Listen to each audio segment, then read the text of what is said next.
everybody, and welcome to Wine Library TV. I am your host, Gary Vaynerchuk, and this is Wine Library TV. First and foremost, we obviously want to talk about the terrible incident that happened yesterday in the U.S. At Virginia Tech. It's obviously atrocious and just makes you cherish every day you have. And wine is such a big part of my life. But at the end of the day, I think we talk about it a lot, about friends and family, and it's unfortunate. Luckily for me, my parents did such a great job, and genetically, I think about that stuff every day. That's what a 1 hour commute from Manhattan to New Jersey does for you. But I hope a lot of people had a chance to reflect on how important your friends and family are, and please spend as much time with them as possible, even if it's over instant messaging. Wine brings a lot to the table in family gatherings, and that's why I think I love it more than anything else, because obviously family is such a core to who I am and what I am, and the family of Wine Library as well. I think we have such an amazing atmosphere here in this company because we treat each other like family, and it feels awesome, and I'm just extremely grateful for everything I have, and I'm just devastated by what happened yesterday. Obviously, the viewers stepped up for me and a lot of great recommendations. Couple little things that we need to talk about. De-lurking status. You cannot de-lurk by personally emailing me. Lurking is when you are not contributing in the comments or in the forum. So please, that's number one. Also, when I ask these questions today, put them in the comments, because I had over 500 or 600 suggestions directly as email yesterday. And in the comment section, and really overwhelmingly directly, South Africa took the bill. Really intriguing. Now, I'm not sure if it's because the Rumble in the Jungle, huge fight, Ali Foreman, and I'm a big boxing fan, or because South Africa is a category and an area and a country that I've been talking about a lot lately as one of the real areas that I think are going to overperform over the next 36 to 60 months. So I'm personally excited because I have not had any of these four wines, at least not in these vintages. Obviously, I've had Can and Cup, Pinotage many a times. But these are four very special, little upscale South African wines, because we'll talk a little bit about the, Chenin Blancs and the Sauvignon Blancs and the Shirazes that you can find for $8 to $10. There's a lot popping out of South Africa. Obviously, they're a little bit more refined than the versions coming out of Australia, so I think they're a lot of fun, and we'll do a South African value episode in the future. But today we're going to focus on a little bit of a step above, some premium stuff, and really where I think South Africa has a chance to emerge on the world scene as a much bigger player in the premium level. And so without further ado, let's get into the first wine, and this one's really intriguing. This is the Black Rock South African wine, 2004 vintage, and this is a white blend, Meritage of, blend, not Meritage, little slang term that I always get busted on. 75% Chenin Blanc, 22% Chardonnay, and 3% Viognier. So really intriguing, and we're bringing out the big-ass glass today, just for kicks and giggles, because you have to enjoy every day, right? And again, 75% Chenin Blanc, so that's the predominant grape, and that's really the grape that I've thought has really shined over the last 3 years in South Africa. Tremendous white wine. I love Chenin Blanc. It's so underrated. It's one of the biggest reasons I love the Loire Valley, and you should definitely seek out a lot of the under $12 straight Chenins from South Africa. But this is the Black Rock white blend, and it should be really fun. I'm really excited about trying it. Now, it's extrememely golden in color. Even more golden than the girls that Steve-O showed on his VO contest entry. Very golden. And as a matter of fact, Eric, are you feeling this? It's extremely aromatic. Are you smelling it? I mean, I feel like it's taking up the entire room, except Eric can't smell it, so that would not be true. But it's got a huge nose.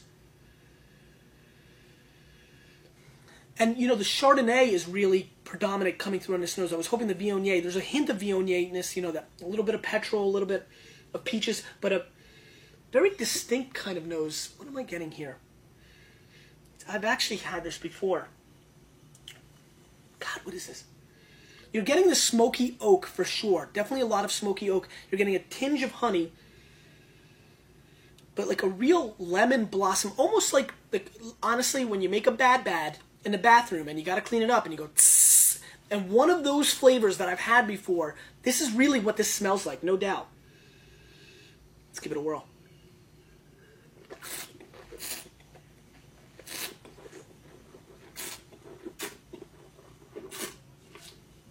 This wine is 16 US dollars, 91 points, wine enthusiast. Really interesting attack right away. A huge zingy, zangy, tangy, wangy attack on your palate. Very crisp and very clean.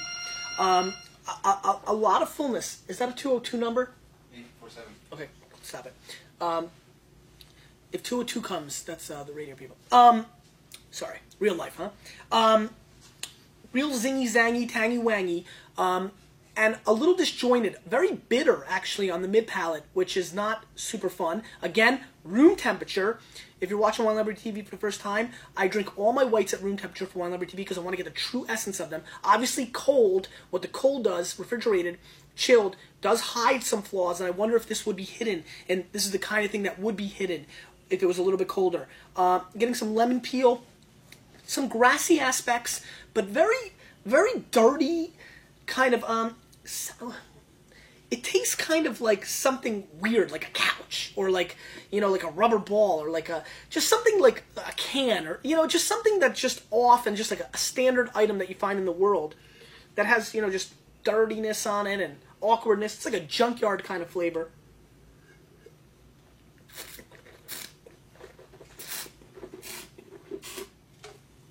Yeah, and the reason I'm saying that is actually it's a metallic. I've got it. You're going to like this one. I was playing tennis ball, aluminum bat, when I was 8 years old. I swung, and I missed, but I'm a quick kind of guy. I like to play right away, so I was still continuing with my swing somehow. What did I do? Oh, right. And I went to get the ball, and the bat hit me back in the face, and I chipped my tooth, my front tooth.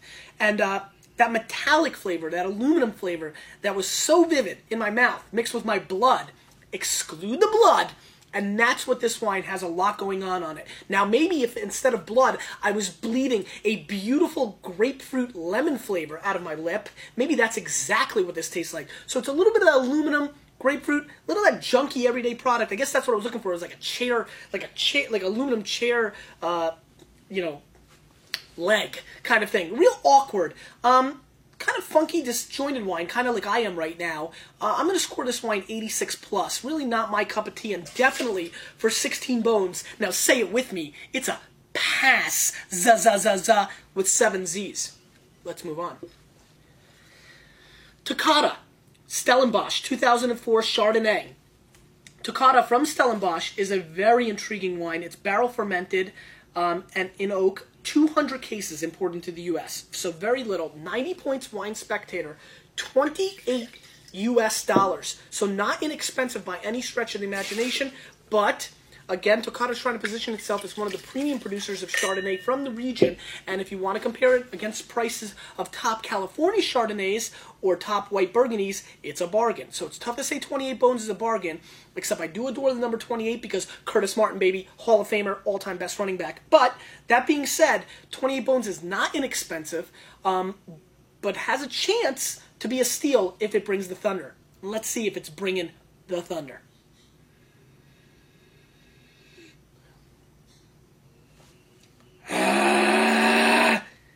You didn't think the Oak Monster would miss a chance to be on this episode. Oh boy. The Oak Monster might have even brought its date. The Oak Monster-ette on this little outing. There is a whole lot of oak coming here. And this wine is bringing the thunder, except it's dropping oak bombs on your face like out of control. Integrated, though, with a nice butter kind of flavor. And almost like sugar comb. What was it? What were those cereals? Honeycomb. Thank you. Honeycomb cereal coming through on the snow as well. And. Ooh, what was that cereal? That's actually what this smells like more. I'm not gonna remember. They're like little circular things and like golden crusted. They're like not Applejack. Oh, no. I don't know, kind of like a cinnamon, kind of honeysuckle aspect. There's a cereal that this exactly smells like, and I'm devastated. They were very sticky, little football size pellets. I don't know. Hopefully somebody can help me out with that. But let's move on.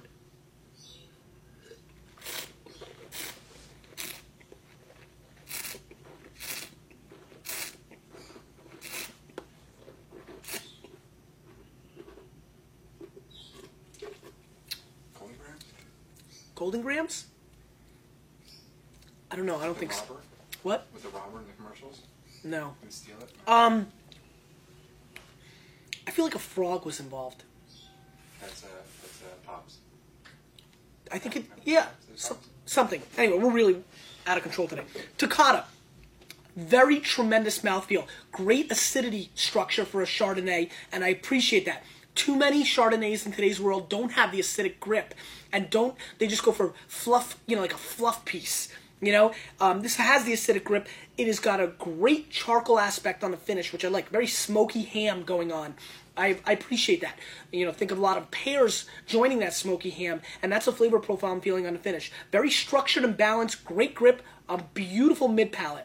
The mid-palate, that transition flavor from the first thing you taste and the last thing you taste is really strong and refined, very clean, with think of an ice cream cake, ice cream sandwich, but the two top things, instead of the whatever they put is 2 bars of butter, and in between is like a reduction of basically pears and cantaloupe in a blender.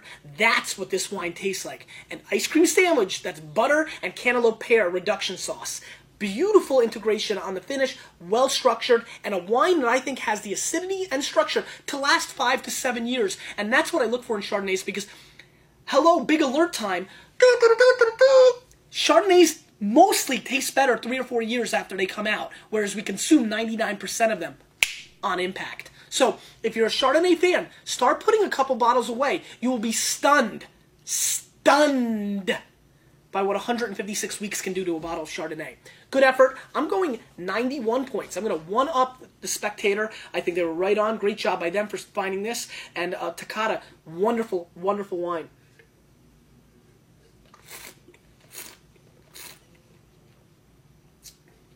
Yeah, this is good. I mean, considering how much Oak Monster was on the nose, it's still there. And you're going to have to like oak to like this wine.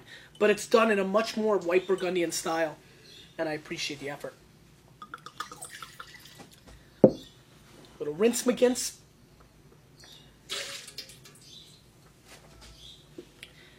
Cannon Cup, 2004, Pinotage. $26 US, 96 points, Steven Tanzer. Pinotage, first invented in 1925, first commercially released in 1959. Is a very interesting grape. Pinotage, if you don't know, and a lot of people have been asking for Pinotage to be on the show, extremely controversial. I mean, you think that the American political scene these days is pretty huffy-puffy? I mean, Pinotage gets people's blood rushing to their head. I've seen people throw fisticuffs over Pinotage, and I'm not joking. Now, we were in London, it was 4 o'clock in the morning, and a lot of beer was consumed. However, it happened. That's because, oh no, we were in London, we were in Australia, I'm sorry, in Australia. That's because Pinotage is one of the most debated grapes in the world. Pinotage is a grape that was formed between a combination of Pinot Noir and Cinsault, which is a very indigenous grape to the Languedoc-Roussillon area. And the reason it was done by the professor from South Africa, and it slips my mind who the guy was again, but I'm not really a book nerd when it comes to wine. I like to taste the stuff. But sometimes I like to look at the labels and pick out the wines that we're going to do based on the labels. His concept on this was that Pinot Noir is very fickle and very difficult to grow. On the contrary, Cinsault is very tough. Kind of like I'm real tough and not that, breakable, whereas Eric, real pushover, real mushy and just easy to, push around and just weak.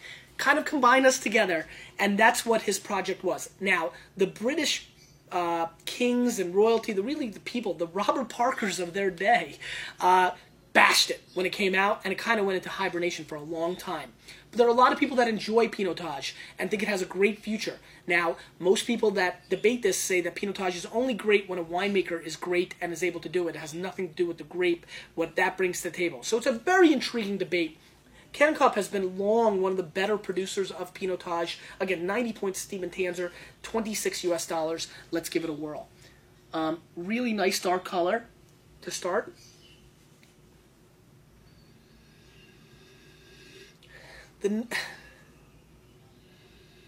There's something that they say about Pinotage that I find occasionally, and I'm really thrilled that we find it in this effort.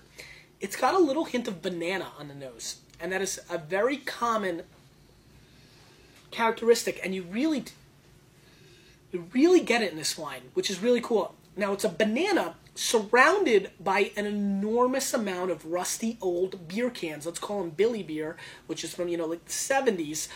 And so think of a banana kind of being put on top of 12 cans, very rusty, old school 70s, and just smashed in kind of and take a little whiff and bite. And that's really kind of what you're getting with this, because a very rusty nail, rusty aluminum kind of aspect surrounding what is starting to become an almost outrageous banana nose. I mean, this is, if you're really intrigued by wine and you want to learn a whole lot, this is a wine. It's $26, so it's a pain in the ass for me to do this, but this is a wine you may want to seek out before I taste it, even if we score it in the 40s, because this wine has a tremendous banana nose with that rusty nail, which is clean-cut, classic, polished Pinotage.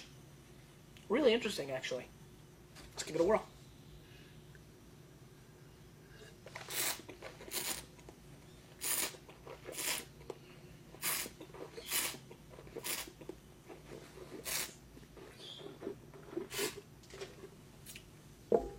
I like this wine. What's that? It's not getting a 40. It's not getting a 40. Beautiful red cabbage flavor profile that shoots me right away. A little hint of oil and vinegar, which is really intriguing. And olives. Then, banana time. Bananas are jumping in this wine. And if you like bananas as much as I do, Kahuna, watch it, then you're going to really, really, really like this effort. Structured like a Bordeaux, very terroir driven. You're getting a lot of the essential flavors that come from this area. The terroir of this area is very hot, but Pinotage and what the grape does, and it's just extremely intriguing how essential Pinotage this is. I mean, in a blind tasting, if I missed this, I would retire. I would give up. I mean, I would be devastated if I couldn't pinpoint this as a Pinotage. If you've had experience with Pinotage, this is a classic. Go to the dictionary, and it's, hopefully I can be in a dictionary, and we'll be like this. It's that kind of effort. It comes from granite soil, and so, you're almost getting a little bit of that. I mean, this is really a good effort. This is very, very polished on the finish as well. It's very young. And this is a wine that could really use 3 years, I think, cellaring to really open up and be the beautiful flower it can become. But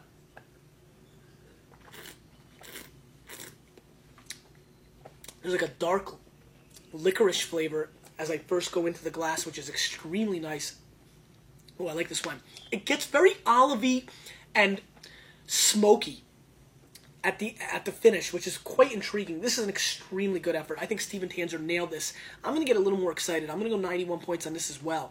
This is a good bottle of wine, and I highly recommend it for 26 bones. And if you've never had exposure to Pinotage, I'll tell you what, I am not the biggest Pinotage guy on the earth. So if you're a fan of Pinotage, definitely get this. And if you're a fan of just extremely well-polished, intriguing wines and looking for a different flavor profile, oh, by the way, that's what you should be doing every time you consume wine. Please explore. Please. Sherlock Holmes the wines. Can you?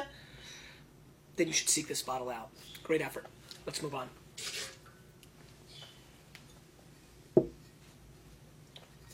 Rustenburg from Stellenbosch as well, one of the area in South Africa. John X. Merriman, 2003. Now, this is a blend from the Simonsberg Mountains of 52% Cabernet, 42% Merlot, 5% Cab Franc, and 1% Petit Verdot in 20 months French oak. And the gentleman, John X. Merriman, was the Prime Minister of South Africa and was a huge supporter of the future of South African wines, mainly because he was the viticultural minister for a long time, very much believed in it. Now we're going old school, 1892 era, those days, but very much believed that South Africa had the potential to be a world-class area. Rustenburg, which is really kind of like the hallmark of the entire area, was very smart to make a wine in his honor, more establishing itself as the wine of the region, and kudos to them. $24 US, which is extremely fair for red Meritage out of red blends out of South Africa. Meritage is going to get me, isn't it? Anyway, I'm I'm impressed by this winery. 15% alcohol. I've been a big fan of a lot of their efforts. I think they make some of the most profound wines in the area, and I'm really excited about trying this wine since I've never had it. Extremely dark, again, really pumped. Oh, you can smell the Petit Verdot. I'm just kidding. But let's give this a whirl. Wow, that nose was wild. What you can really smell is the 5% Cabernet Franc, actually. It smells like bug repellent mixed with watermelon core mixed with green beans. I mean, and kudos to me to be able to pull that out because it's really on point, too. This is wild. Very green and vegetal, but almost like green fruit, if that makes any kind of sense to you. Kind of like what's left over in a lot of fruits, and that's why I went with the watermelon peel. Very, very, very intriguing nose. And the kind of nose that I can see a lot of people disliking. You know, just pickled, what do people pickle? That's weird. Carrots. Not pickled carrots, though. Give me like a white. Like, do people pickle turnips? We can. Okay. Pickled turnips on the nose. Lots of interaction with Eric. I really love the guy. It's a big day. You know, I'm just in a mood for a little EFK action.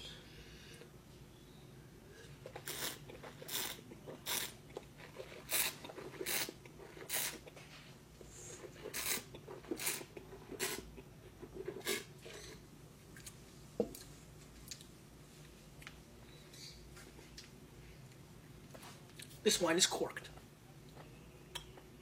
That stinks. This wine is corked. No score. Let's talk about corked wines. I'm sure a lot of people would like to know what a corked wine tastes like. Some of the biggest things you can look for is, and what's clear in this wine, is an overwhelming cardboard paper flavor that you can almost tell has fruit behind it, but the fruit can't get there. Very sour mouth a lot of times you'll get. Don't mistake it for dry, but this has, you know, a tainted bacteria aspect. Again, paper is the best thing that works for me. I actually consume paper often to keep my palate informed for when I find corked wines. Now, people throw out corked wines all the time. I go to so many tastings where all the snobs want to step up and act like they're cooler than the other person and call a wine that's got a little funkiness or a little greenness or a little different flavor that aren't fruit bombs. Oh, this wine is corked. But there is times where you can taste nothing but paper and just like that dull off flavor. And for me, it's a lot of times I can taste that undercurrent flavor, kind of like tannins, where you can taste what's going to happen in a few 5, 7, 8 years, or like drinking Bordeaux out of the barrel like I do. You can see where it's going. That's kind of why it's easy for me to pick out a corked wine, because I feel the taintness of it, not allowing the true fruit that's underneath. This wine is actually severely corked, but I didn't pick it up on the nose. In hindsight, maybe I should have, but it's not really there as much as it is on the flavor. And that sometimes happens. A lot of times cork, you can really get right on the nose, like boom. But this really sings cork on the flavor profile. And listen, if I wanted to do that, I could just do that, right? I don't want to do that. I don't want to pay $24. So we'll have to revisit this wine at some point. So what else? I think we should ask a question of the day, because that's what we do on WLTV. VO contest entries are amazing. I'm going to put up some highlights hopefully tomorrow or the next day. I really am super impressed and appreciate all that. All the love, all the emails I want to thank everybody for. Question of the day. This wine's rocking.